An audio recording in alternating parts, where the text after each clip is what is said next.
Changing your selling approach is really hard, like really, really hard. Don't do that without some real strong forethought and some really, really, really deep pockets. Good morning, everybody. Today we're talking about the implications of changing your sales methodology, your process, and your strategy to the market. So cases like, hey, we get a lot of inbound leads, now we're going to go outbound. Changing that is not easy. It is not easy for the sales teams. It's not easy to measure because you haven't been used to doing it. It's not easy to manage. And so all of these things take time and effort. Same as the inverse. If we're really not getting a lot of inbound and we've been always outbound and now we want to go inbound, we don't want to do that willy-nilly either. Because A, success can be hard. Do we have patience for that in changing that sales process, that sales methodology, that timeline, that ideal client, all of that?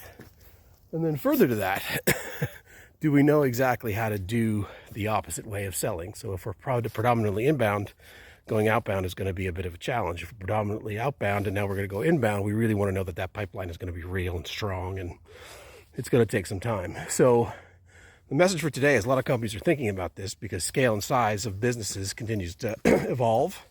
And we also have challenges around success. So if we feel like we've tapped out our current sales strategy, which might be predominantly inbound, and we want to go outbound, or that's how scale happens, we've got to be very careful about how we do that, both from a people, process, and timing perspective, but also from a success criteria. Maybe we need to really, really reduce what we think success will look like until we're really good at it. Let's get mature at what we're trying to accomplish, and then we'll see how it goes. So all of these are things to think about as companies start to evolve how they're selling in the market. And it's not easy. It's the challenges that a lot of sales teams face when these things happen is that we don't have the right bums in the right seats. And what might be easy on an inbound perspective becomes really hard in an outbound perspective. So all of this is challenges that companies need to figure out and face as they make these evolutions to their business. So in a world where the markets are shifting, we've got some headwinds coming, depending on how you want to look at that.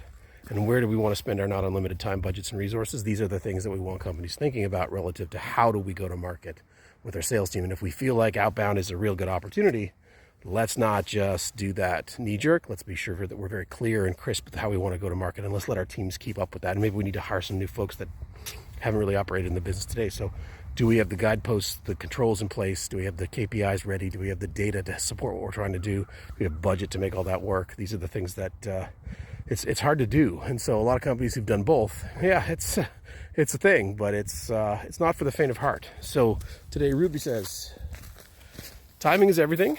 Understand how you're going to take your sales team into the market.